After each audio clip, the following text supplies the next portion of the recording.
ठीक है, अपन नेक्स्ट देखते हैं यहाँ पे।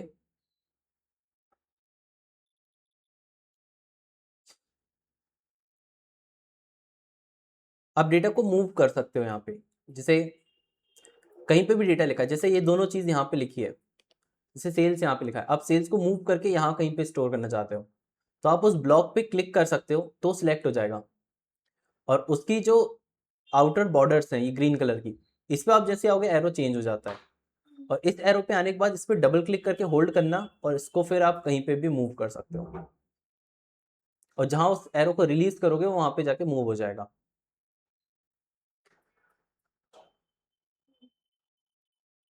आप इस तरीके से डेटा या फिर जितना सिलेक्ट किया है उस पूरे को भी जगह से चेंज कर सकते हो। मेरा नहीं हुआ। आपने सिलेक्ट किया, उसकी बॉर्डर पे आना, हाँ बॉर्डर पे भी।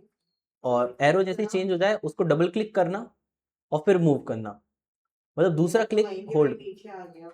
हाँ, तो क्योंकि वो रिलीज कर दिया होगा फिर आपने वहां पे। अच्छा, एक मिनट ऑन कर लो। मतलब जो दूसरा टैप रहे ना उसको होल्ड करना है, डबल टैप में दूसरे टैप को होल्ड कर लिया फिर मूव करना है, और फिर जब आप रिलीज करोगे ना उसे, तो फिर वो वहां पे ड्रॉप कर देगा उसे।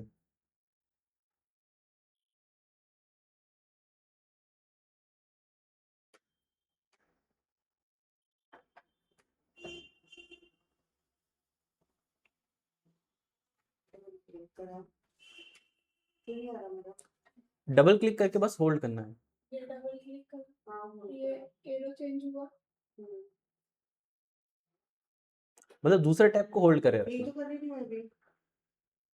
देखो मैंने, ठीक ये वहाँ करना है, ये सिलेक्ट किया आपने। ये वाला हाँ, सिलेक्ट कर दिया मैं। ठीक है, ठीक है। सिलेक्ट किया, हाँ ये एरो चेंज हुआ। डबल क्लिक करा। तो जैसे अगर आप यहाँ पे ढूंढना चाहते हो कि ये जो प्रॉफिट वाला कॉलम है वो यहाँ तक के भी दिख जाए अपने को कि ये प्रॉफिट वाला कॉलम है, तो फिर आप क्या कर सकते हो, ये जो फर्स्ट वाली रो है ना उसे फ्रीज कर सकते हो। इसको करने के लिए क्या करना पड़ेगा, अब व्यू पे जाना, व्यू वाले टैब पे, हाँ और यहाँ पे फ्रीज पेन का ऑप्शन रहता है। इसके ऑप्शन पे एक ऑप्शन मिलेगा फ्रीज टॉप रो, ये पूरी शीट की सबसे पहली रो को फ्रीज कर देती है। हाँ। और फिर जब आप इसे नीचे की तरफ स्क्रॉल करोगे तो देखोगे वो पहली वाली रो है ना, फर्स्ट वाली, हमेशा ऊपर दिखेगी आपको।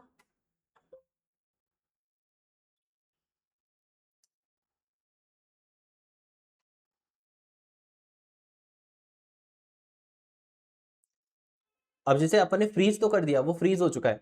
अब मान लो आपको उसे वापस चेंज करना है, अनफ्रीज करना है, तो उसी ऑप्शन पे वापस क्लिक करना और वहां पे अनफ्रीज पेन्स का ऑप्शन मिल जाता है। जैसे आप अनफ्रीज कर दोगे फिर वो वापस नॉर्मल शीट हो जाएगी। आपकी शीट नहीं है ना। मैंने वो कैंसिल कर दी। चलो फिर मुझे तो नहीं आ रहा, छोड़। बस देख लो, उससे ही हो जाएगा। नहीं हो रहा मुझसे। आप घर जाओगे ना, उसमें नहीं डालना। हो रहा मुझसे, रहने दो। आपको आ रहा है, अच्छी बात है, आप करो। देख लो अभी, नहीं तो नहीं हो रहा मुझसे, सच्ची नहीं हो रहा।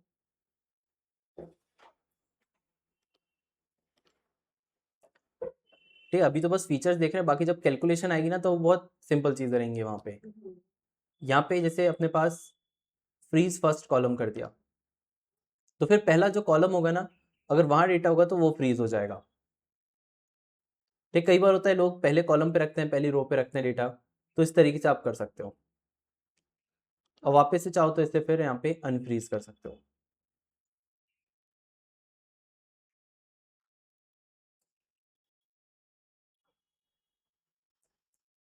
ठीक है,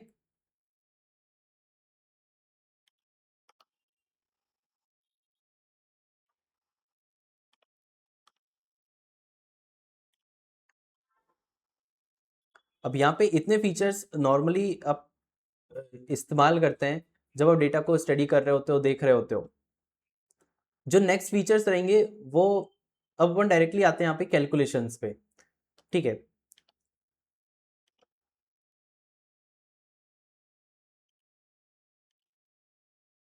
फॉर एग्जांपल एक नई शीट पे अपन करके देखते हैं।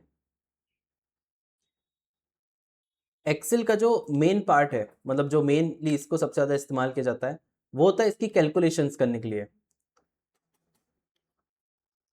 जैसे आप इसमें कैलकुलेशन कर सकते हो, plus minus into divide, formulas बना सकते हो। अब यहाँ पे कैलकुलेशन करना कैसे होता है, जैसे अगर मान लो इसको एज अ सिंपल कैलकुलेटर की तरह अगर आपको यूज करना है, तो आप इसको अगर डायरेक्टली लिखते हो, जैसे अपन प्लस माइनस इंटू डिवाइड यहाँ पे इजीली यूज कर सकते हैं। जैसे अगर मैंने लिख दिया यहाँ पे 2 + 5 और इसको एंटर कर दिया, तो वो as it is data enter हो जाएगा यहाँ पे। ठीक है, ये इसको एज अ डेटा समझ रहा है अभी कि 2 + 5 कर दिया अपन ने। अगर एक्सेल को आपको बताना है कि आप डेटा को एंटर नहीं कर रहे हो, उसके अलावा बाकी सारे काम कर रहे हो, और बाकी सारे काम में क्या जाता है, जैसे कैलकुलेशन, फॉर्मूले, फंक्शन, जितने भी उसकी बाकी की चीजें हैं डेटा एंटर करने के अलावा, तो आपको एक्सेल को इंडिकेट करना होता है कि आप अभी डेटा एंटर नहीं कर रहे हो, आप फॉर्मूले, फंक्शंस, कंपैरिजन, इन सब चीजों को इस्तेमाल कर रहे हो।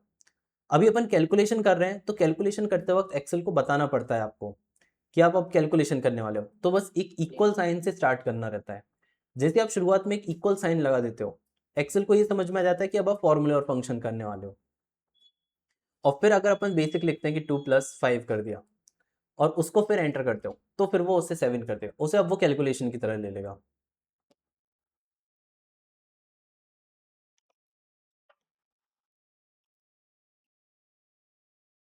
ठीक है,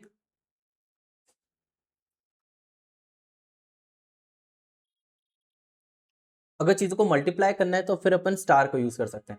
जैसे यहाँ पे 12 को मल्टीप्लाई करना है अपने को 4 से, कि 12 4 टाइम कितना होता है, तो फिर अपन उसे एंटर कर देंगे। फॉर्मूला लगा सकते हैं। हाँ, जो अपन जो डायरेक्ट मैथ्स में करते हैं वो डायरेक्ट लगा सकते हैं। मेरे को लगा उसमें वो वाला formula नहीं, अपन directly plus minus into divide कुछ भी कर सकते हैं। इक्वल्स टू करके हाँ, और टोटल करने के लिए पूरा सिलेक्ट करके वो अपन आएंगे अभी।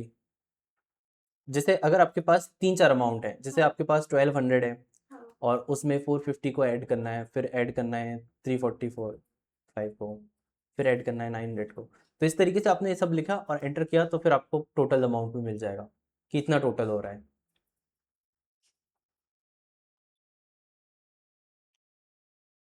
फिर इसका फार्मूला कहाँ दिया? कहाँ पे? ये तो आपने डिफीट कर दिया। हाँ, ये इसका ऊपर दिख रहा है। ये ऊपर जब आपने कैलकुलेशन कर दिया तो यहाँ पे विजिबल वैल्यू है, हाँ और ये ऊपर फॉर्मूले बार में क्या लिखा है उसके अंदर वो दिख रहा है, हाँ क्योंकि अपन ने लिखा एक्चुअल में ये है, मगर जैसे इसे रन किया तो अपने को विजिबल वैल्यू कुछ और दिख रही है, ये इसका कैलकुलेशन करने वाला रिजल्ट दिखेगा। नहीं, मतलब फार्मूला मतलब वो होता होगा ना, a + b + ऐसा कुछ। नहीं नहीं, ऐसा नहीं होता, यहाँ पे थोड़े डिफरेंट, मतलब डायरेक्टली कैलकुलेशन कर रहा हो आप। जैसे मान लो आपके अमाउंट था, आपके पास 800 रुपीज़ थे और उसमें आपने 450 स्पेंड कर दिया, तो अपन ने यहाँ पे माइनस कर दिया, और बचे कितने फिर यहाँ पे 350। और वो जो नंबर सीरीज करते हैं वो भी अभी अपन देखेंगे। एक बार बता दो मुझे याद है, वो आ जाएगा। वो भूल होता नहीं है, जैसे मैं सिलेक्ट करके भी करती हूँ ना, तो कॉपी पेस्ट हो जाता है, 1 1 ही आ जाता है। अच्छा, हाँ, वो इधर सेकंड वाला एरो जो अपन करते हैं। हाँ, जैसे यहाँ पे हाँ जब एक्सेल को डेटा टाइप कर रहे होते हो, जैसे मान लो आपको 1 2 3 4, और ये है ना बहुत सारे लोगों के लिए लिखना है, आप एक लिस्ट बना रहे हो जिसमें 50 लोग हैं और उन सबके नेम लिखने हैं, तो आप एक नेम बनाओगे, उन सबके सामने उसका नेम लिखना था, मगर ये नंबर 50 तक के जाने थे, तो आप 4 के बाद फिर 5 भी लिखोगे, 6 भी लिखोगे, तो यहाँ पे आप कंटिन्यूअसली आपको 50 तक लिखना पड़ता, तो उस वाले काम को आसान कर देता है एक्सेल। एक्सेल में क्या होता है, आप डेटा को रिपीट करवा सकते हो, और इसको यहाँ पे कहते हैं ड्रैग करना। अब किसी भी इंफॉर्मेशन को ड्रैग कैसे करते हैं, जैसे मान लो यहाँ पे मैंने रवि का नेम लिख दिया, अब मेरे को इस रवि के नेम को 5 6 बार रिपीट करवाना था, तो मैं या तो उसे मैनुअली रवि रवि रवि करके 5 6 बार लिखूं, या फिर जब आप इस सेल को सिलेक्ट करोगे तो इसके आप बॉर्डर्स देखना, आपको बॉर्डर्स में 3 कॉर्नर नॉर्मल दिखेंगे, एक कॉर्नर पे ब्लॉक दिखता है, ये जो ब्लॉक होता है इसको ड्रैग करने के लिए इस्तेमाल करते हैं। जैसे इस पे आप जैसे होवर करोगे एक प्लस साइन आ जाएगा, कर्सर चेंज हो जाएगा, इस पे आप राइट क्लिक को होल्ड किया और नीचे की तरफ अपन ने ड्रैग कर दिया, और फिर जैसे राइट क्लिक को रिपीट। मेरा हो रहा था। हाँ, अभी जो मेरा हो अच्छा, रहा था आपने ना बॉर्डर को तो यहाँ पे move क्लिक करना करने था। की जगह मेरा ये हो रहा था। नहीं, ये पूरे 4 कॉर्नर की जगह आपने बस ये डॉट को ही होल्ड कर लिया, इसलिए वो ऐसा हो गया। ये दूसरा फीचर था। तो इसको करते हैं तो ये नेम रिपीट हो जाता है, और सीरीज में नंबर ठीक है। इसका मतलब अगर मैं यहाँ पे 1 लिख दूं और इसको यहाँ पे ड्रैग कर दूं तो ये 1 को रिपीट कर देगा, क्योंकि अपन ने सिर्फ 1 लिखा। ये जो ड्रैग है, ये फीचर ये पैटर्न को पहचानता है आपके।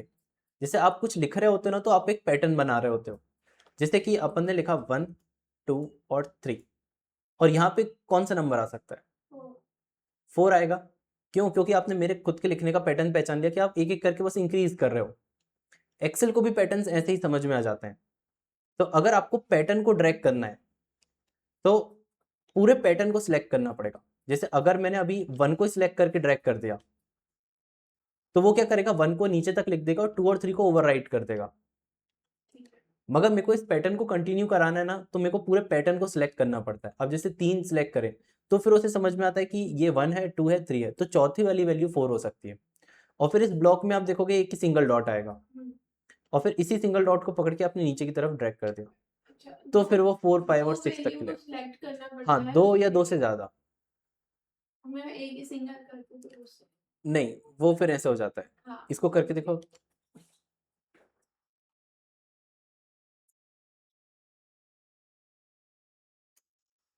यहाँ से चीज़ें आसान आ जाएंगी, मतलब इतना ज़्यादा कोई डिफिकल्ट नहीं रहेगा।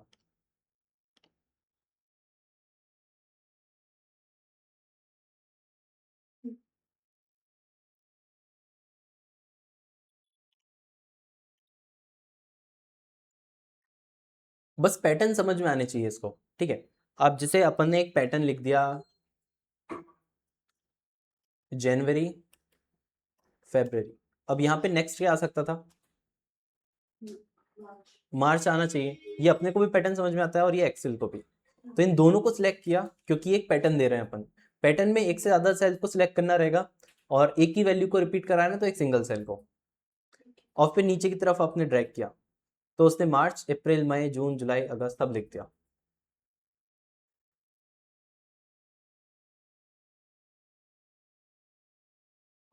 जैसे टेबल भी करना हो तो फिर टेबल का कैसे होता है? टेबल मतलब टेबल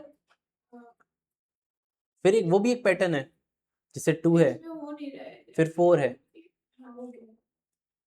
तो ये पैटर्न क्या हो रहा है, 2 2 के डिफरेंस में अगला वाला 6 आना चाहिए। तो फिर इसको ड्रैग करोगे तो फिर वो 6, 8, 10 ऐसे आ जाएगा। बेसिकली एक पैटर्न था कि 2 के बाद 2 का डिफरेंस था तो 4, फिर 6, फिर 8। तो हाँ, ये छोटी छोटी चीजें बनती हैं।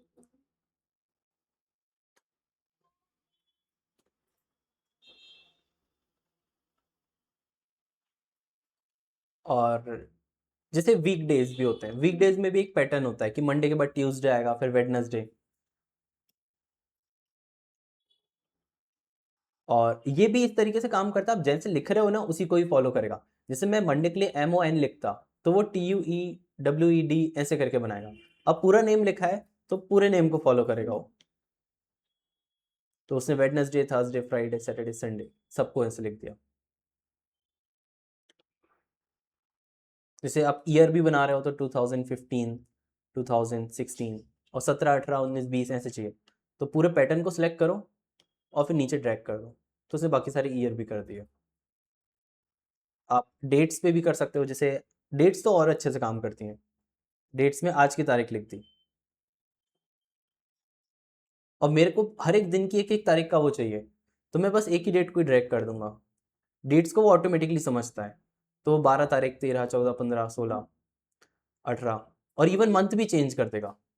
जैसे 29 मार्च आ गया तो फिर 30 और फिर यहाँ से 1 अप्रैल के लिए कर दिया उसने।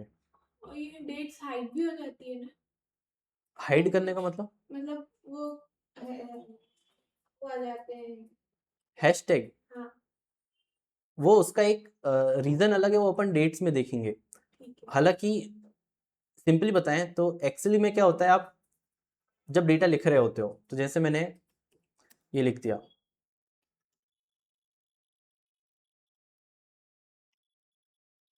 तो जैसे यहाँ पे जब डेटा मल्टीपल जगह पे लिखा होता है तो यहाँ पे तो पता है कि यहाँ पे डेटा ज़्यादा लिखा है बट स्पेस नहीं था तो उसने पूरा विजिबल ही नहीं किया। बट जैसे अगर यहाँ पे स्पेस कम होता है उसके लिए तो अपने को ये पता चलता है कि टेक्स्ट कट रहा है यहाँ पे, ठीक है। उसे रिसाइज करना पड़ेगा तब जाके अपने को पूरा टेक्स्ट दिखेगा। टेक्स्ट में तो ये चीज़ें नॉर्मल है, मगर सेम चीज़ जब नंबर होते हैं तो थोड़ी प्रॉब्लम हो जाती है। जैसे इस टेक्स्ट की जगह अगर एक लार्ज नंबर होता, जैसे 89,76,540, ठीक है, तो ये नंबर लिखा है। अब अगर इसके लिए कम स्पेस होगा तो फिर वो ऐसे हैशटैग में कन्वर्ट हो जाता है। हैशटैग में कन्वर्ट होने का रीज़न क्या है कि मान लो अगर मैंने यहाँ पे 70,000 लिखना था मेरे को, ठीक है, या फिर 75,000, कुछ ऐसा अमाउंट लिख रहा था। अगर उसको स्पेस कम होता और इतना कम होता कि यहाँ पे एक जीरो दो जीरो कट हो जाते, तो बेसिकली कैसी प्रॉब्लम हो जाती कि जो शीट देख रहा है वो पर्सन इसको 750 रीड कर सकता था। इसलिए एक्सेल क्या करती है, एक्सेल डेट नंबर्स को हैशटैग में कन्वर्ट कर देती है ताकि कोई गलत रीड ना कर लो उसको। टेक्स्ट में ऐसा है कि टेक्स्ट में गलत रीड करने के चांसेस बहुत कम होते हैं, और नंबर में इसलिए जो डेट्स होती हैं, डेट्स भी नंबर के फॉर्मेट में होती हैं, इसलिए जब उनको कम स्पेस मिलता है तो सब हैशटैग में चले जाते हैं। ठीक है, तो हैशटैग वाला ये सीन रहता है। अभी के लिए बस आप यहाँ पे ये ड्रैग करने वाला देखना और थोड़ा बहुत कैलकुलेशन कैसे करते हैं। तो इक्वल लगा के अब जो भी कैलकुलेट कर रहे हो यूजुअल लाइफ में उसको एज अ कैलकुलेटर आप यूज करके देखना। ठीक है, बाकी का फिर अपन नेक्स्ट क्लास में देख लेंगे।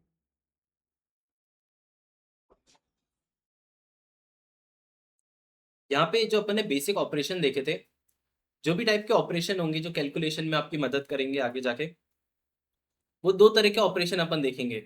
पहले अपन देखेंगे अर्थमेटिक ऑपरेशन और फिर कंपैरिजन ऑपरेशन। अर्थमेटिक, जब भी आपको कोई कैलकुलेशन वगैरह करना होता है तो आप अर्थमेटिक ऑपरेटर्स को यूज करते हो। जैसे ऑपरेटर्स कैसे, जैसे प्लस माइनस इंटू और डिवाइड, इन चारों से आप पहले से फेमिलियर होगे कि ये किस तरीके से यहाँ पे काम करते हैं। इनको इस्तेमाल करने का तरीका अपन ने देखा था कि अगर इनको अपने को इस्तेमाल करना है तो आपको सबसे पहले एक्सेल को इंडिकेट करना होता है कि आप कैलकुलेशन करने वाले हो, तो आप इक्वल साइन से उसे इंडिकेट करते हो। उसके बाद जो भी आपको कैलकुलेशन करना है, जैसे मैं 45 डिवाइडेड बाय 5 कर देता हूँ और उसे एंटर कर दूँ तो वो यहाँ पे 9 आ जाएगा। ठीक है, इस तरीके से आप basic operation plus minus into और डिवाइड के करते हो। इसमें दो और एक्स्ट्रा है, वो अपन और देखते हैं। एक है यहाँ पे परसेंट साइन। अब ये जो परसेंट साइन है ये बेसिकली परसेंटेज और उसकी कैलकुलेशन में इस्तेमाल किया जाता है। जैसे अपन ने कल परसेंटेज का देखा था, अगर मेरे को यहाँ पे कुछ परसेंटेज लिखना है तो मेरे को परसेंटेज को कैसे लिखना पड़ता है। जैसे अगर मैं 15% लिख रहा हूँ तो मैं 15% लगा देता हूँ, तो वो ट्रीट एज अ परसेंटेज करता है। परसेंटेज को आप 15% लिख दो या 0.15 लिख दो, दोनों ही बात एक ही होगी। अब इसको कैलकुलेशन में कैसे करना होता है, जैसे मान लो आपने बैंक में डिपॉजिट करी 2000 रुपीज और उसका 15% आपको देखना है कि इसका 15% इंटरेस्ट मिल रहा है, तो इंटरेस्ट कितना बन रहा है। तो आपने इक्वल करना है 2000 अमाउंट को लिख दो, और इसमें अपने को जो फॉर्मूला होता है वो अमाउंट इंटू रेट अपॉन 100 होता है। अब जो अपॉन 100 वाला पार्ट है वो स्किप हो जाता है क्योंकि जब अपन परसेंटेज लगाते हैं तो इसे अपन ने इंटू किया और फिर डायरेक्टली लिख दिया 15%। तो उसने बता दिया कि 2000 का 15% 300 होता है। ठीक है, तो इस तरीके से परसेंटेज कैलकुलेशन किए जाते हैं। ये वाला आप करके देखो परसेंटेज का।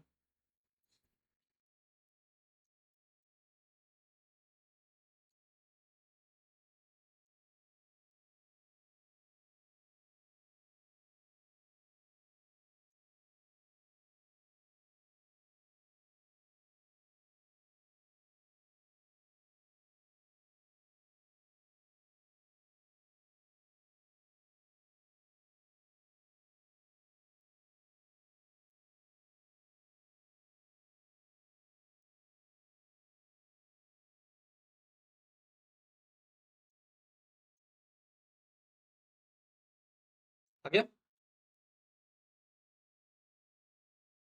तो परसेंट साइन जो रहेगा वो बेसिकली परसेंटेज कैलकुलेट करने के लिए, और वो इस तरीके से किए जाते हैं। नेक्स्ट आता है यहाँ पे एक्सपोनेंट या फिर पावर। जब भी आपको जैसे स्क्वायर निकालने होते हैं, क्यूब निकालने होते हैं, तो आप किसी एक नंबर को दूसरे नंबर से पावर से रेज करते हो, वो पावर से रेज करने के लिए आप यहाँ पे ये कैरेट साइन का यूज करते हो। इसे आप कैप साइन कह सकते हो, इसे कैरेट साइन कह सकते हो। इसको इस्तेमाल कैसे किया जाता है, आप यहाँ पे 2⁻³ लिखा। जैसे फॉर एग्जाम्पल अगर आपको 4 का स्क्वायर निकालना है तो आपने 4 लिखा यहाँ पे और उसका स्क्वायर ऐसे लिख देते हैं। इसी ऑपरेशन को अगर अपने को एक्सेल में करना होता है तो अपने को इक्वल साइन कैलकुलेशन के लिए 4 और टू द पावर ऑफ 2, तो अपन ने कैप लगाया और 2 लिख दिया, ये थोड़ा सा मिक्स, ठीक है। तो 4⁻², तो फिर इसका क्या निकाल देगा, स्क्वायर निकाल देगा। तो अपन ने इक्वल किया 4 कैप 2 और उसे एंटर कर दिया, तो ये 16 आ गया।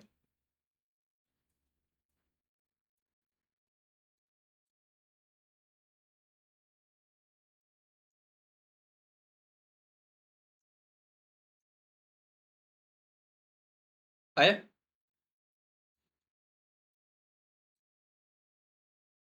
ठीक है, तो अगर आपको स्क्वायर निकालना होता है तो आप इस तरीके से स्क्वायर निकालते हो।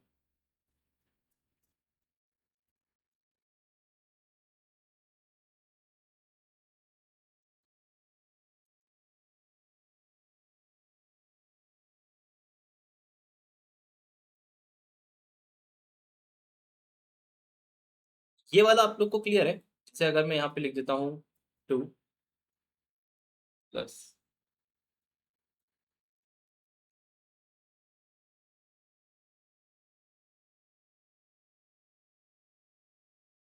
हाँ से एंटर ही होगा। अगर अपन इस तरीके से कोई कैलकुलेशन करते हैं तो इसके सॉल्व किस तरीके से किया जाता है, जब आप एक समय पे एक इक्वेशन में एक से ज्यादा ऑपरेटर तो यूज कर रहे होते हो। तो कई लोग स्टार्टिंग में मिस्टेक कर देते हैं कि इसको समझते कैसे हैं, वो लेफ्ट से राइट रीड करने लगते हैं कि 2 को प्लस कर दो पहले 5 से, फिर माइनस कर दो 3, फिर इंटू करो 10, फिर डिवाइड कर दो 2 से। तो ये अप्रोच गलत हो जाती है। मैथमेटिक्स में जब एक से ज्यादा ऑपरेशन आप कर रहे होते हो तो उसका एक रूल होता है उसे करने का, और वो रूल होता है यहाँ पे बोर्ड मास।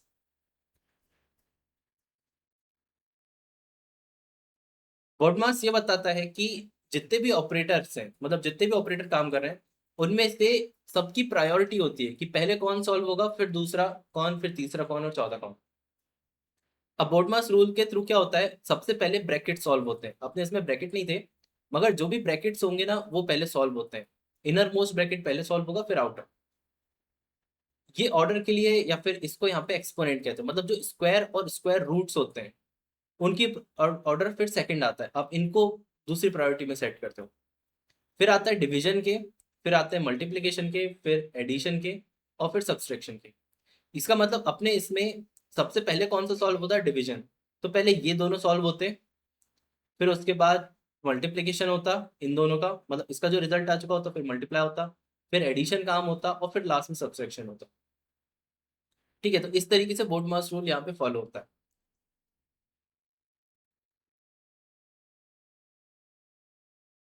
अब जैसे अपने पास एक प्रैक्टिस शीट है, ठीक है, उसमें अपन चीजों को वो करेंगे, सॉल्व करेंगे। अपन जैसे इसका एक छोटा सा एग्जांपल बना के देखते हैं। फॉर एग्जांपल अगर आपके पास मान लो आपको एरिया ऑफ सर्कल निकालना है, और एरिया ऑफ सर्कल कैसे निकलेगा, उसका रेडियस पता होना चाहिए, बाकी उसका एक फॉर्मूला होता है। जैसे रेडियस मान लो 5 है, 5 सेंटीमीटर, तो उसका एरिया कितना निकलेगा, तो उसको निकालते हैं अपन πr²। अब जो पाई रहता है उसकी वैल्यू कितनी रहती है यहाँ पे, हाँ 22.7 लिख दो, या फिर 3.14। तो अपन यहाँ पे लिख सकते हैं या तो 3.14। इसको यहाँ पे कोई ऑपरेटर नहीं है, बट अपन मैथमेटिक्स में रीड करते हैं कि मल्टीप्लिकेशन होता है इनके बीच में। तो अपन ने इसे किया मल्टीप्लाई, आर जो कि 5 रहेगा, और स्क्वायर। अब स्क्वायर कैसे लिखा जाता है कि 5 का स्क्वायर निकालना है, वो निकालेंगे कैप 2।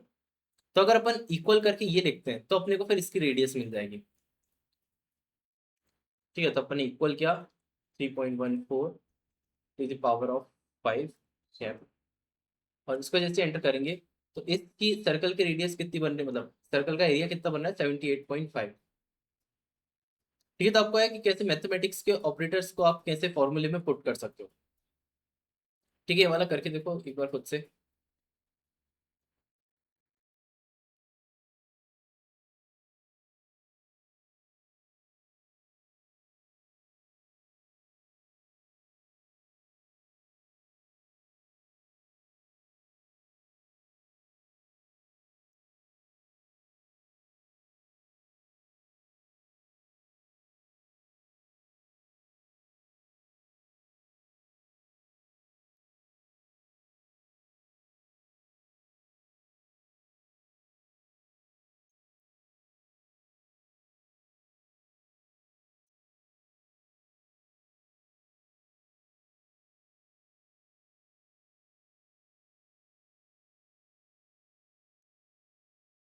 हो गया।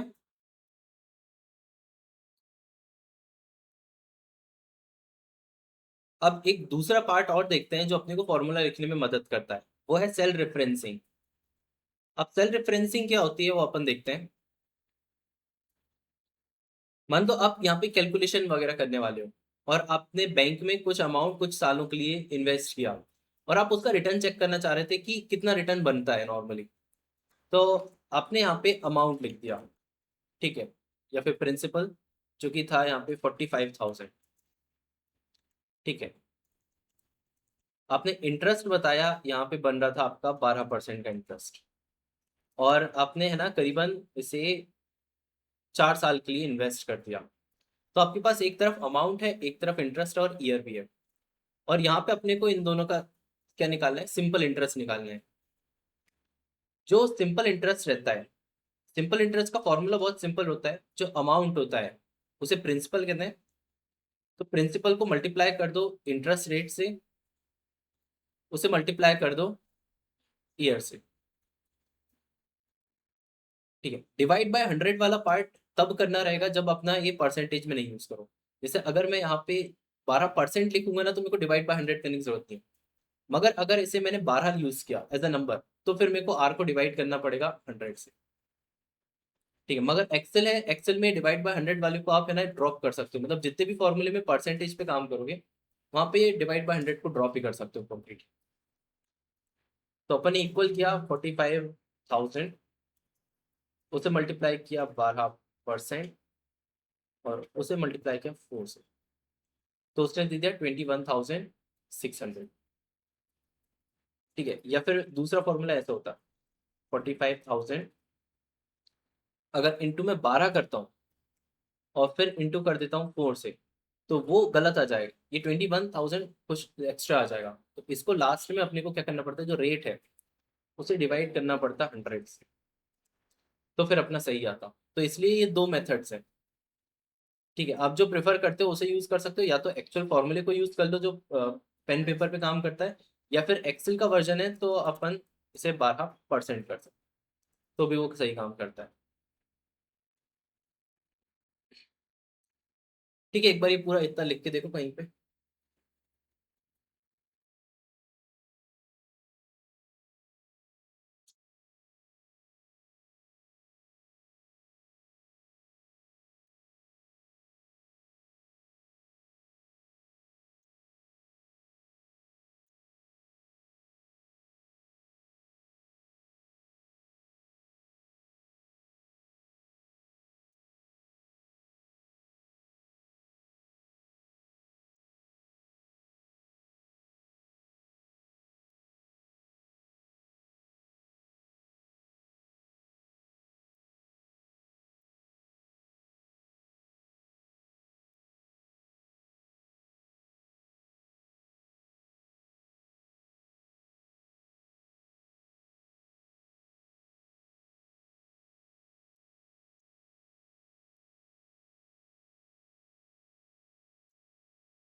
ठीक है, आ गया।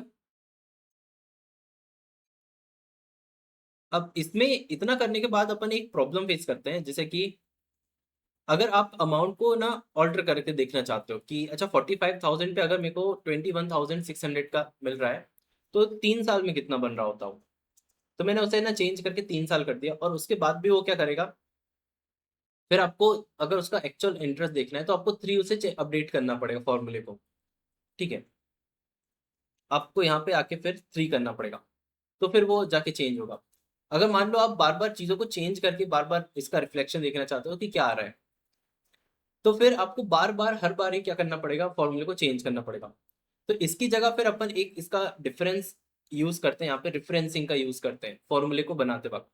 रिफरेंसिंग एक्चुअल में होता क्या है, जब आपको पता है कि आप जो डेटा ला रहे हो वो इस पर्टिकुलर सेल से ला रहे हो, कि आपको जो प्रिंसिपल लेना है वो इस सेल से लेना है, तो आप एक्चुअल में 45,000 खुद से ना लिख के इस सेल का एड्रेस दे दो। एड्रेस देने का काम इस तरीके से होगा कि आपने जैसे एड्रेस दे दिया तो जो एक्सेल है वो उससे ना एड्रेस को देखते ही उस सेल की वैल्यू को यहाँ पे रिफर कर देती है। जैसे अगर मैंने इसका एड्रेस लिख दिया, अब पर्टिकुलर इसका एड्रेस क्या है, M38, आपके हो सकते हैं आपने जहाँ लिखा वो डिफरेंट होगा। तो अगर मैं इक्वल करके M38 लिख दूँ तो आप देखोगे वो यहाँ पे हाईलाइट हो जाएगा।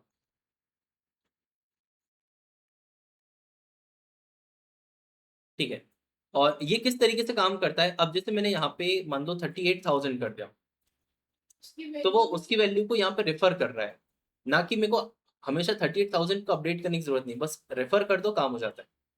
तो जिस तरीके से इसको रेफर किया, अब वो यहाँ पे इस वैल्यू को लिख दी उसने, तो मैं इसको यहाँ पे एज अ फॉर्मूला यूज कर सकता हूँ। तो यहाँ पे इंटू किया, और मेरे को यहाँ पे हर एक बार उसका एड्रेस लिखने की जरूरत नहीं है, मैं उस पर क्लिक कर दूंगा तो वो ऑटोमेटिकली एड्रेस भी लिख देता है। तो मेरे को प्रिंसिपल मल्टीप्लाई बाय रेट, और फिर मैंने फॉर्मूला का मल्टीप्लाई बाय ईयर, तो यहाँ पे सबके एड्रेस आ गए, और उनको आइडेंटिफाई करने के लिए थोड़े से कलर भी आ जाते हैं। जैसे ये वाला कौन सा यूज किया, ब्लू कलर वाला, ये रेड कलर की, तो ये थोड़ा आइडेंटिफिकेशन में हेल्प हो जाती है। और फिर अगर आप एंटर करते हो तो आपको उसका रिजल्ट मिल जाएगा। अब ये जो है ये डायनेमिक होता है, इसका मतलब अगर मैं यहाँ पे 2 कर दूँ तो मेरे को फॉर्मूला चेंज करने की जरूरत नहीं है, वो ऑटोमेटिकली अपडेट हो जाएगा। ठीक है, तो इसको अपडेट करके देखो आपके नए फॉर्मूले को।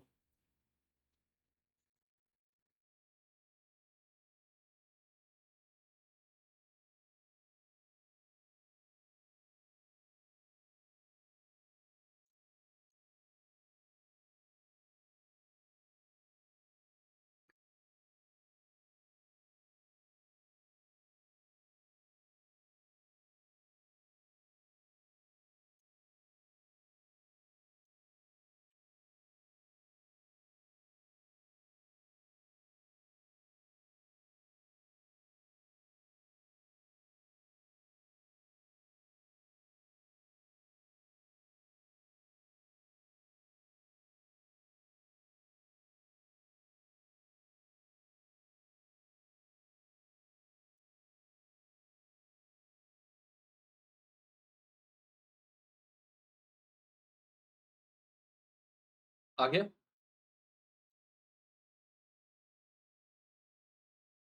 ठीक है, तो बेसिकली अगर सेल रेफरेंसिंग को कहा जाए तो किसी सेल की वैल्यू को कहीं और लोकेशन पे रेफर करने को ही सेल रेफरेंसिंग कहते हैं। और उसके बेनिफिट क्या होते हैं कि आपको ओरिजिनल डेटा के फॉर्मूले को बार बार चेंज नहीं करना पड़ता, वैल्यू को चेंज कर दोगे और ऑटोमेटिकली यहाँ पे डेटा चेंज हो जाएगा। अभी जो सेल रेफरेंसिंग होती है इसके बहुत सारे टाइप्स होते हैं और इसके नेचर भी थोड़ा सा डिफरेंट होता है। अब अपन इसका नेचर समझ के देखते हैं। ठीक है, सेल रेफरेंसिंग जो होती है वो 3 टाइप की होती है बेसिकली। एक होती है रिलेटिव रेफरेंस, एक एब्सोल्यूट, और एक मिक्स्ड रेफरेंस। ठीक है, अभी अपन ने जो देखी ना वो रिलेटिव रेफरेंस थी। अब रिलेटिव रेफरेंस होने का मतलब क्या होता है अपन वो देखते हैं। रिलेटिव रेफरेंस कुछ इस तरीके से काम करती है, जैसे फॉर एग्जांपल आपका डेटा है यहाँ पे। ठीक है, और ये जो 8 वाली वैल्यू है वो आप यहाँ पे रेफर कर रहे हो, और रेफर कैसे करते हैं, इक्वल साइन लगा के उस सेल पे क्लिक कर दो तो वो 8 आ जाता है। तो ये 8 आपका कहाँ पे रेफर होगा, यहाँ पे। अब बेसिकली जो रेफरेंसिंग होती है उसको जब ड्रैग के साथ कंबाइन किया जाता है तो बिहेवियर उसका इस तरीके से रहता है। अब जैसे इस सेल में, जिस सेल में रेफरेंसिंग है, उसको अगर मैं नीचे की तरफ ड्रैग कर देता हूँ तो आप देखोगे इसके नीचे 13 आ गया। ये 13 कैसे आया, क्योंकि जो ओरिजिनल सेल का एड्रेस लिया था, जब इसको नीचे किया तो इसका जो ओरिजिनल एड्रेस था ना वो भी एक ब्लॉक नीचे चला गया, इसलिए उसमें वैल्यू 13 आ गई। इसका मतलब अगर मैं 13 वाले को राइट तरफ कर देता हूँ तो मेरे को 14 मिल जाएगा, और 14 को अगर मैंने नीचे कर दिया तो फिर वो किसका एड्रेस ले लेगा, वो इसका एड्रेस ले लेगा। इसका मतलब ओरिजिनल सेल को जहां पे फॉर्मूला लिखा है उसे जहां पे मूव करोगे जिस डायरेक्शन में, उसी डायरेक्शन में उसका ओरिजिनल सेल भी मूव हो जाएगा। ये रिलेटिवली उसी डायरेक्शन में मूव होता है जिस डायरेक्शन में आप अपने फॉर्मूले को मूव कर रहे हो, इसलिए इसे रिलेटिव रेफरेंस कहते हैं। मगर इसके मूव होने से अपने को बेनिफिट क्या होता है, अपन कैसे इसको इस्तेमाल कर सकते हैं। फॉर एग्जाम्पल, अपने पास जो डेटा है उसमें प्राइस है, क्वांटिटी है, और आप सबकी सेल्स मेजर करना चाह रहे हो। सेल्स का फॉर्मूला क्या होता है, प्राइस को मल्टीप्लाई कर दो क्वांटिटी से तो सेल्स आ जाती है। तो अब मेरे को इसकी भी सेल्स कैलकुलेट करनी थी, इस वाले अमाउंट की भी, और इसकी भी, और इसकी भी। तो अगर मैं नॉर्मली करने जाऊंगा तो मेरे को 4 बार फॉर्मूला बनाना पड़ेगा, या फिर 4 बार या तो खुद से लिखना पड़ेगा। तो उसकी जगह आप सिंपल यूज करो, एक इक्वल साइन लगाओ, इस सेल को सिलेक्ट कर लो। सेल को सिलेक्ट करने के एक और तरीके और होते हैं। आप जैसे इक्वल साइन लगाओगे आप एरो कीज को और इस्तेमाल कर सकते हैं, तो वो उस ब्लॉक का एड्रेस को लिख देता है। जैसे मेरे को एग्जैक्टली प्राइस चाहिए और वो भी यही वाला, तो मैंने इस साइड, नहीं सिर्फ एरो, बस इक्वल प्रेस कर दिया ना, फॉर्मूले के बीच में हो और अब एरो को यूज करोगे ना तो वो ऐसे चेंज कर देगा। तो क्वांटिटी प्राइस लिया, इसे मल्टीप्लाई कर दिया क्वांटिटी वाले सेल से और एंटर कर दिया। तो इसने क्या किया, 34 इंटू 2 किया तो 68 आ गया। अगर मैंने अब इसे नीचे की तरफ ड्रैग कर दिया तो यहाँ 540 आ गया। 540 कैसे, क्योंकि इस वाले सेल को लिया था तो ये नीचे आ गया, इस वाले सेल को लिया था तो ये नीचे आ गया। तो फॉर्मूला जो नया बन गया वो इन दोनों वैल्यू को ले रहा है। इसका मतलब अगर मैं इसे पूरा नीचे तक ड्रैग कर दूं तो ये पूरे फॉर्मूले को यहाँ तक लिख देता है। ठीक है, इसको ट्राई करके देखो आप लोग।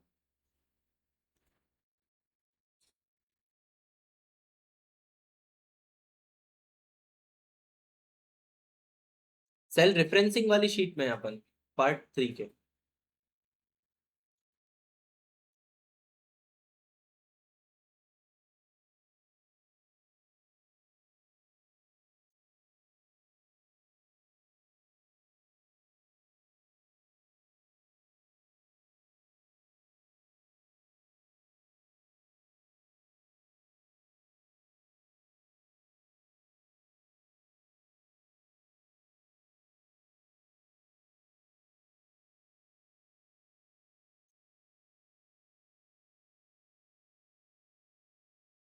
हम्म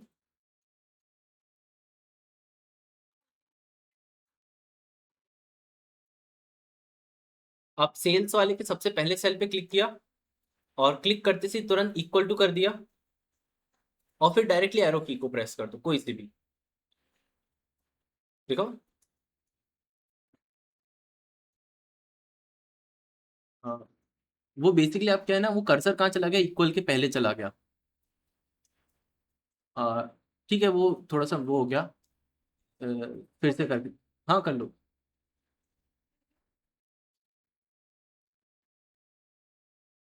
ये वाली मिस्टेक, अच्छा, ये वाली मिस्टेक हो जाती है कई बार।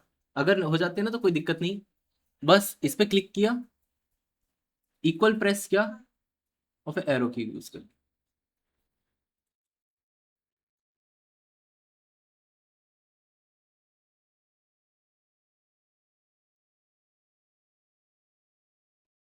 एक बार रिपीट कर। अच्छा,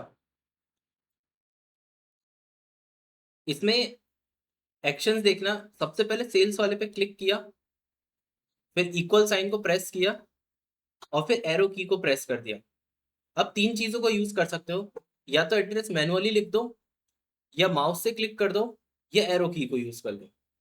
तीनों वर्क करते हैं अच्छे से। तो इसको सिलेक्ट किया, इसमें मल्टीप्लायर लगाया, फिर क्वांटिटी पे एरो पे क्लिक करके क्वांटिटी सिलेक्ट कर ली और एंटर कर दिया। और इसको यहाँ पे अपन ने नीचे तक के ड्रैग कर दिया। अच्छा, अगर यहाँ तक ड्रैग कर दिया तो क्या हो जाएगा, वो एक और चीज है। जैसे 19 है, अगर रेफरेंस मैंने नीचे तक और कर दिया, अब 19 के नीचे वहां पे क्या है, वहां पे कुछ भी नहीं है। तो जब कुछ भी नहीं रहेगा ना तो रेफरेंसिंग उसे ऑटोमेटिकली 0 कर देती है। तो यहाँ पे जो फॉर्मूला बना वो क्या था, 0 मल्टीप्लाई बाय 0, इसलिए अपने को यहाँ पे रिजल्ट में 0 दिखता है। और टोटल के लिए कैसा होता है, मतलब टोटल वो अपन देखेंगे अब जब कैलकुलेशन में आएंगे ना। तो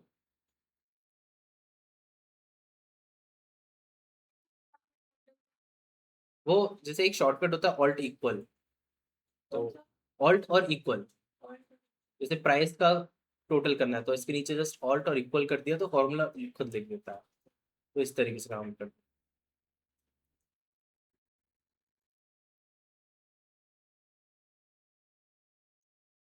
हालांकि वो पार्ट अपन देखेंगे डिटेल में अच्छे से। अब यहाँ पे अपन दूसरा आता है। यहाँ पे आपने एक चीज देखी कि अपने को ड्रैग करके नीचे तक जाना पड़ता है। फॉर एग्जाम्पल मैं आपको एक एग्जाम्पल दिखाता हूँ इस शीट में।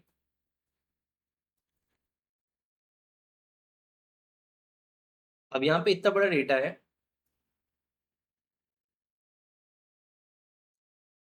और ये सारे डिस्काउंट है, ठीक है। डिस्काउंट यहाँ पे किस फॉर्म में आ गए अपने पास 0.506। तो मेरे को सारे अगर डिस्काउंट के फॉर्म में शो करने हैं तो जितना एरिया सेलेक्ट करोगे उतना काम होगा। मगर ये कॉलम तो बहुत बड़ा है तो कब तक एरिया सेलेक्ट करोगे, इससे अच्छा यू को ही सिलेक्ट कर लो और इस पर परसेंट पे क्लिक कर दो, तो अभी सब परसेंटेज पे कन्वर्ट हो। मेरे को सेल्स गिवन थी, डिस्काउंट का परसेंट गिवन था, मगर यहाँ पे मेरे पास कहीं पे भी डिस्काउंट का अमाउंट गिवन नहीं था। तो मेरे को यहाँ पे एक नया कॉलम बनाना था डिस्काउंट के अमाउंट का। तो मैंने लिख दिया डिस्काउंट अमाउंट और एंटर कर दिया। अब डिस्काउंट का अमाउंट कैसे कैलकुलेट करना है, सेल्स मल्टीप्लाई कर दूं डिस्काउंट के अमाउंट से, तो जितनी भी सेल्स हुई उसका 15% मिल जाएगा। तो मैंने इक्वल किया, सेल्स तक के गया, इसे मल्टीप्लाई किया और डिस्काउंट तक के चला गया और एंटर कर दिया। तो इसने अमाउंट भी कैलकुलेट कर लिया कि 101 तक के कुछ अमाउंट बन रहा है डिस्काउंट का। अगर मैं इसे ड्रैग करने जाऊंगा तो अब देखोगे ये डेटा बहुत बड़ा है, तो अब ड्रैग करने में बहुत ज्यादा टाइम लग जाएगा। तो इसका एक सिंपल सा शॉर्टकट है, ये जो फॉर्मूला इसके जो डॉट है इसको ड्रैग करने की जगह डबल टैप कर दो। जैसे डबल टैप कर दोगे वो पूरा नीचे तक के फॉर्मूले को पुट कर देता है, ठीक है।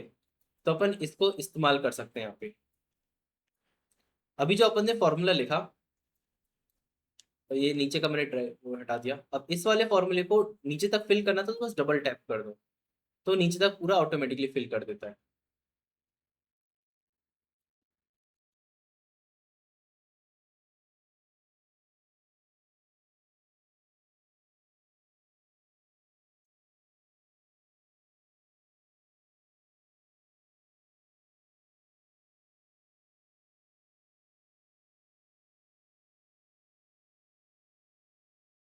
अब अपन आ जाते हैं प्रैक्टिस टास्क वाली शीट पे, और इसमें अब ये पहला वाला क्वेश्चन कर सकते हो।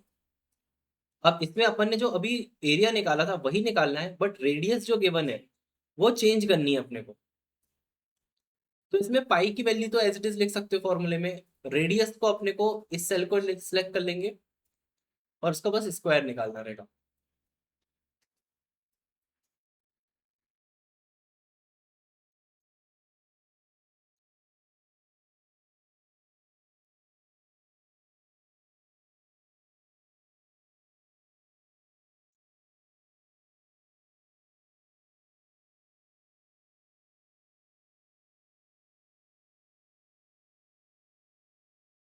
हाँ अमूल्य। आफ्टर क्लास फीस पे ऑफिस जॉब भी कर रहा हूँ, एक बार प्रैक्टिस बना, ठीक है। इसको करके देखते हैं। पर इक्वल किया, पाई की वैल्यू थी 3.14, मल्टीप्लाई करना है। अब जो आर है वो रेडियस अपने को लेफ्ट तरफ गिवन थी 22 सेंटीमीटर। अब मैं 22 को डायरेक्टली लिख दूंगा तो वो काम नहीं करेगा क्योंकि वो सब पे फिर 22 कर देगा। तो मैंने इसकी जगह सेल एड्रेस ले लिया तो वो 22 को यहाँ पे रेफर कर देगा। अपन ने इसे कैप किया 2 से और फिर एंटर कर दिया तो इसकी रेडियस आ गई। इसको डबल टैप किया और इसने क्या किया, बाकी फॉर्मूले को सेम रखा, बस सेल एड्रेस से वैल्यू अपडेट हो कर दी, ठीक है। तो पूरे डेटा की अपने को अपडेटेड सबकी रेडियस एरिया मिल गया।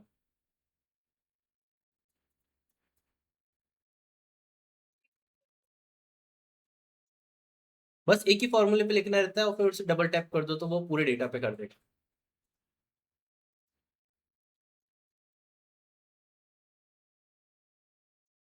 एक और बताना।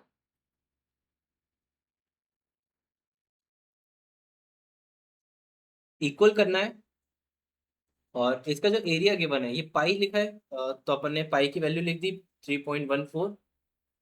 उसे मल्टीप्लाई करना है रेडियस से, और जो रेडियस है वो अपने को यहाँ से मिल जाएगी 22 से।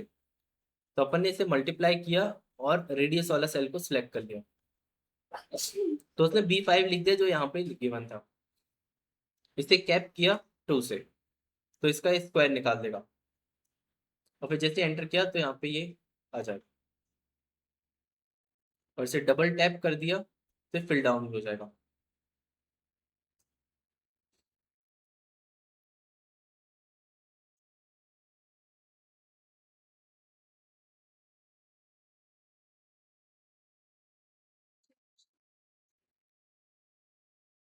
वैल्यू चेंज है।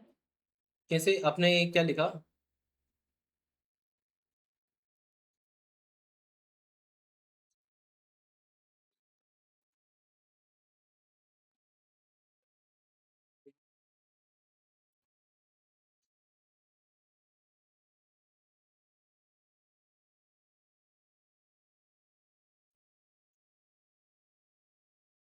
इंटू 2 नहीं करना है, टू दी पावर ऑफ 2 करना है, तो पावर के लिए कैप 2 करना पड़ेगा।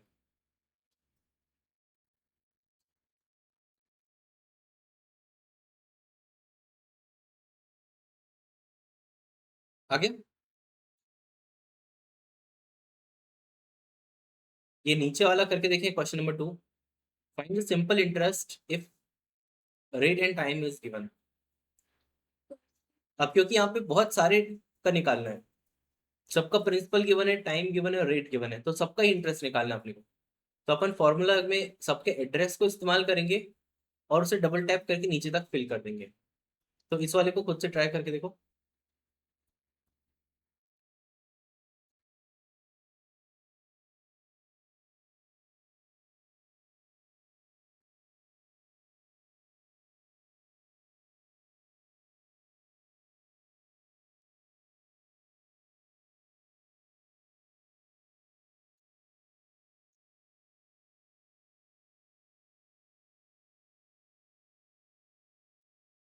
आ गया?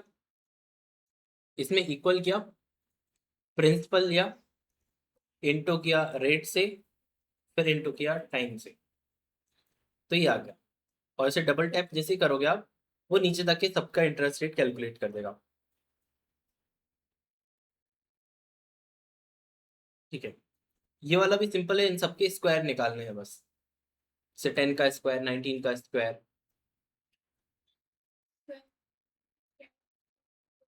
हाँ, सेम नंबर लिया एड्रेस से और उसे कैप 2 कर दिया।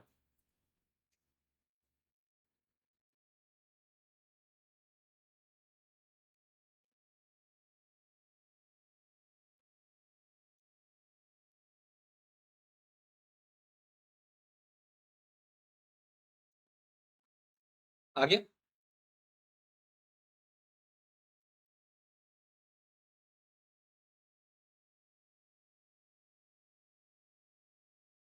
अब यहाँ से अपन इससे फेमिलियर हो गए हो आप लोग की रिलेटिव रेफरेंस को कैसे यूज करना है।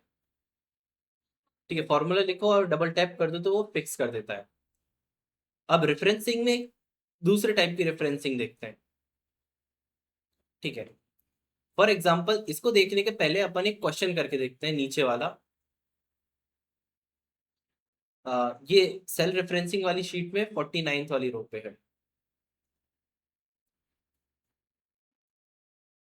इसमें अपने पास सेल्स गिवन है, टैक्स का अमाउंट कैलकुलेट करना है और टैक्स का रेट है 18%। जैसे अगर कोई परचेज करे 34,000 का कोई प्रोडक्ट, तो 18% का टैक्स कितना अमाउंट का बन रहा है उसका टैक्स। तो उसे कैलकुलेट करने के लिए अपने को क्या करना पड़ेगा, सेल्स का 18%, तो सेल्स इंटू 18%, सेल्स इंटू, और 18% यहाँ पे गिवन है तो अपन ने यहाँ से ले लिया। ठीक है, और इसको एंटर कर दिया तो ये आ गया। मगर जैसे इसे अपन ने डबल टैप किया इसने सब पे 0 दे दिया। अभी 0 क्यों आया वो आप बता सकते हो, मतलब गेस कर सकते हो?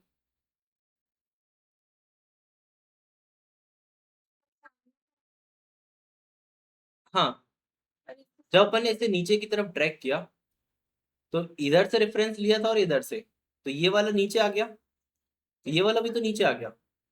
अब जब किसी भी एड्रेस में आप देखो, जब ये वाला नीचे आ गया और ये वाला भी नीचे आ गया, तो फॉर्मूले में जब ब्लैंक रहता है तो 0 रेफर कर रहा होता है वो। तो बेसिकली 7000 मल्टीप्लाई बाय 0 हो गया। तो कोई भी नंबर को 0 से मल्टीप्लाई करते हैं तो 0 मिलता है, इसलिए अपने सारे फॉर्मूले में क्या आ गया, 0 आ गया। अब बेसिकली अपन क्या कर रहे हैं, अपन बोल रहे हैं कि जब फॉर्मूला लिख रहे हो तो इस वाले सेल में आपकी वैल्यू यहाँ 7000 पे तो आ जाए, मगर ये जो रेड वाला सेल है ये हमेशा इसी सेल को ही रेफर करता रहे। ऐसा आप क्या कर रहे हो, परमानेंट एड्रेस दे रहे हो। एक परमानेंट एड्रेस होता है फिक्स्ड एड्रेस। फिक्स्ड एड्रेस को यहाँ पे एब्सोल्यूट रेफरेंस कहते हैं, मतलब आप एब्सोल्युटली उसी सेल को रेफर कर रहे हो। और वो एब्सोल्यूट रेफरेंस दिया कैसे जाता है, वो दिया जाता है डॉलर साइन से। मतलब जैसे अगर मेरे को D39 को रेफर करना है, जैसे यहाँ पे ये जो 8 लिखा है वो कहाँ लिखा है, अच्छा इसका रियल एड्रेस तो D14, ठीक है जो भी है। अपन ने यहाँ पे इक्वल किया, मतलब इस सेल को मैंने रेफर कर दिया तो D44 यहाँ पे आ गया। अब मेरे को क्या करना रहेगा, डी के जस्ट पहले, मतलब रोज और कॉलम का यूज होता है तो डी रो कॉलम है, इसके जस्ट पहले एक डॉलर लगा दिया। 44 एक कॉलम है, वो 44 एक रो है तो उसके भी जस्ट आगे एक डॉलर लगा दिया और उसको एंटर कर दिया। तो ये भी वही एड्रेस है, बट ये एक परमानेंट एड्रेस है। इसका मतलब अगर मैंने इसे नीचे रेफर कर दिया तो ये यहाँ पे 13 और 18 होने के बावजूद भी यहाँ पे सिर्फ 8 को ही रेफर कर रहा है, मतलब ये परमानेंट एड्रेस है D44 का। इसको करके देखो पहले तो,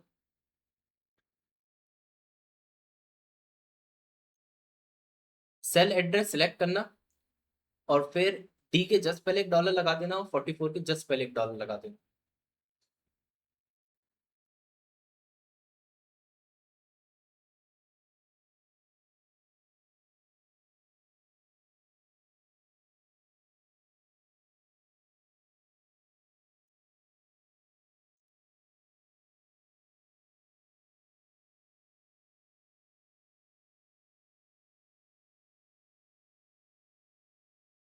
हो गया।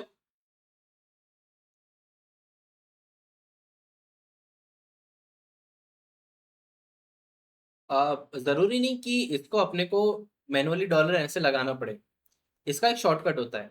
इसका शॉर्टकट कैसे लिखा जाता है, जब मेरे को परमानेंटली किसी सेल का एड्रेस देना रहता है तो मैं इक्वल करूंगा, उस सेल को सिलेक्ट किया और ये दोनों स्टेप के जस्ट बाद जो तीसरी स्टेप है वो होती है फंक्शन प्लस F4 वाला एक शॉर्टकट। तो जैसे ही फंक्शन प्लस F4 वाली की मैंने प्रेस करी तो आप देखोगे दोनों तरफ डॉलर ऑटोमेटिकली लग जाएगा।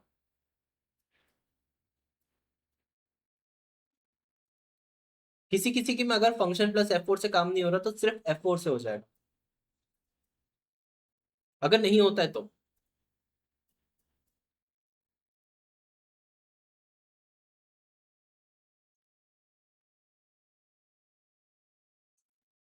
हाँ वो किसी ना किसी के एक ही शॉर्टकट काम करता है ये वाला। जैसे अगर आपकी ब्राइटनेस डायरेक्टली क्लिक हो रही है तो फंक्शन प्लस F4 काम करेगा, और अगर फंक्शन प्लस ब्राइटनेस वाली प्रेस करते हो ना तो फिर आपको सिर्फ F4 प्रेस करना पड़ेगा, ठीक है। तो भी अपना एड्रेस क्या आ जाएगा, परमानेंट आ जाता है। तो अब अपन यहाँ पे इसको अपडेट करके देखते हैं इस क्वेश्चन में।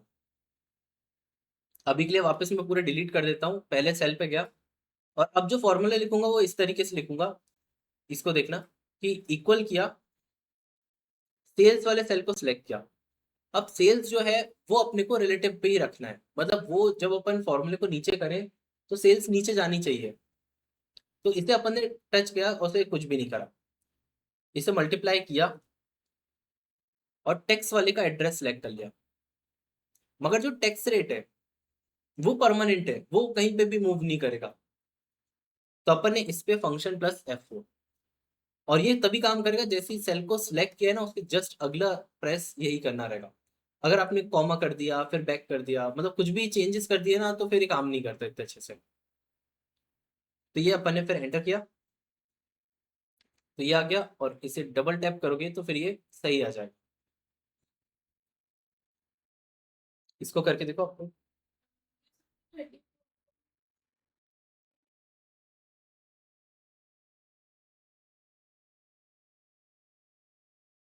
नहीं, उसको पहले डिलीट कर दो पूरा जितना है डेटा, फिर इक्वल किया, फिर जो मेन सेल है उसको सिलेक्ट किया, फिर इधर कैसे लाना है रेट पे शिफ्ट करके नहीं नहीं, पहले सेल्स ले लिया, फिर मल्टीप्लाई प्रेस किया, फिर टैक्स रेट पे क्लिक कर दिया, फिर जैसे ही वो लिखा गया फिर फंक्शन प्लस F4 प्रेस कर दिया, फिर वो एक फिक्स हो जाएगा और एक नॉर्मल रहेगा।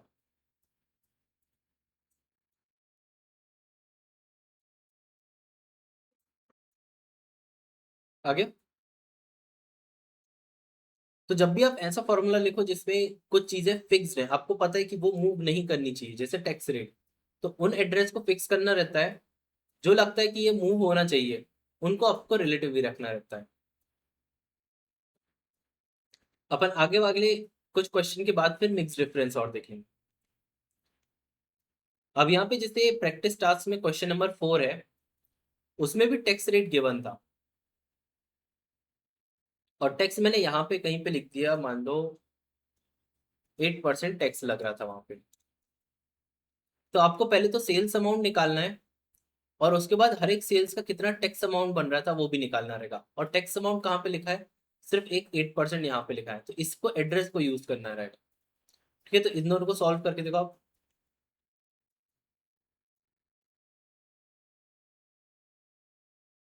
जो सेल्स अमाउंट है वो कैसे निकल सकता है, क्वांटिटी और यूनिट प्राइस गिवन है, तो उन दोनों को मल्टीप्लाई कर दोगे तो निकल जाएगा।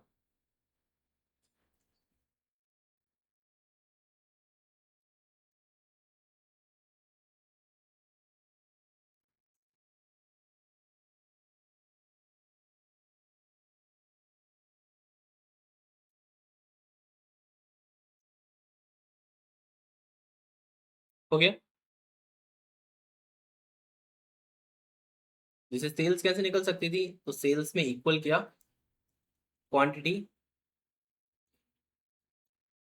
इनटू यूनिट प्राइस और एंटर, तो ये निकल गया, इसे फिल डाउन कर दिया। टैक्स कैसे निकलेगा, इक्वल किया, सेल्स अमाउंट सेलेक्ट किया, इसे मल्टीप्लाई किया, ये 8% वाले पे गए, मगर जैसे ही इसको सिलेक्ट किया ना, इसको तुरंत फिक्स भी कर दिया।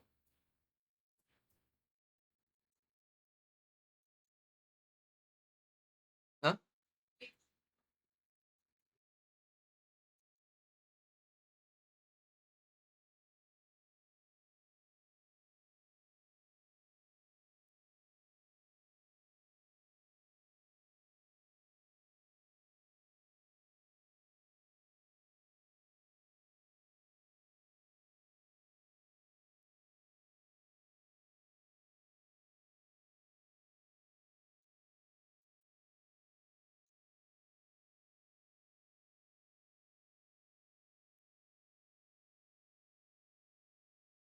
आ गया।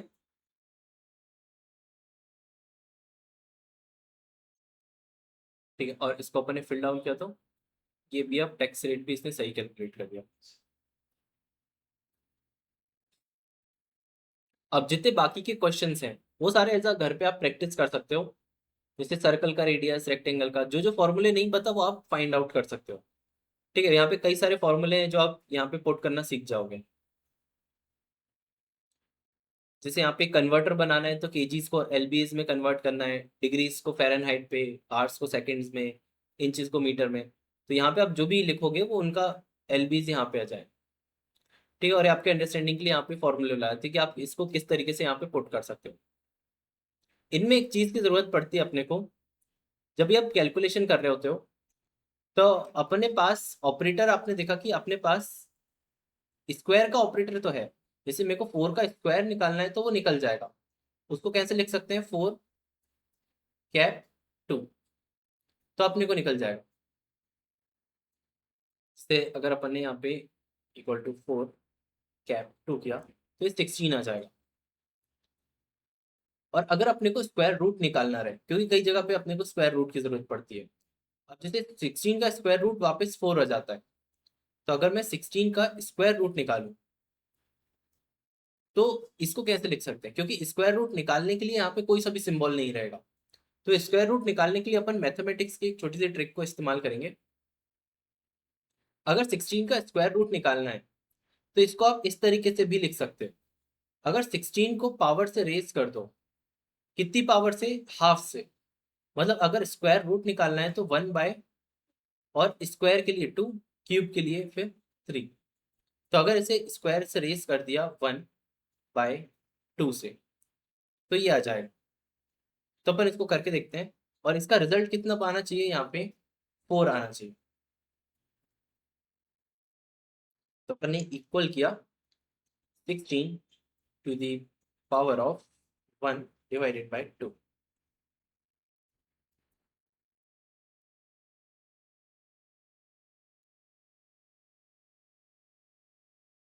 हाँ, अब इसको जैसे अपन ने प्रेस किया वो 8 दे दे रहा है। तो वो 8 क्यों आ रहा है, ये तो गलत है, अपने को 4 मिलना चाहिए। तो ये गलत क्यों आ रहा है रिजल्ट, आप आइडेंटिफाई कर सकते हो यहाँ पे।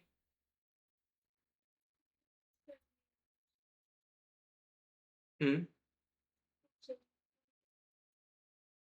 हाँ ये तो सही है, मगर कैसे। यहाँ पे बोर्डमास रूल का अप्लाई हो गया।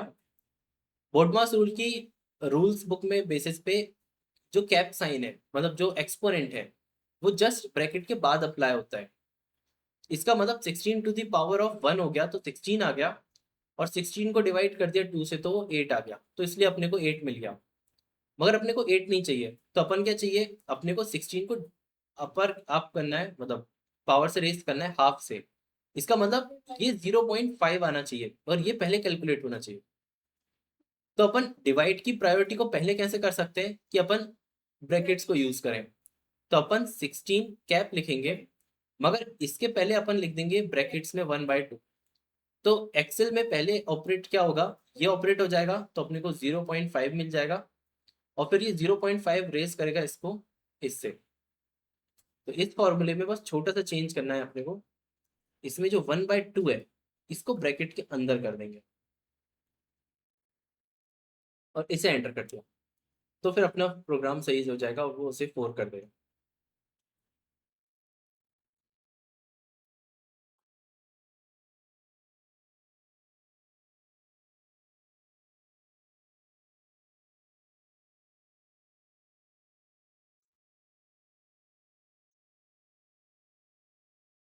आगे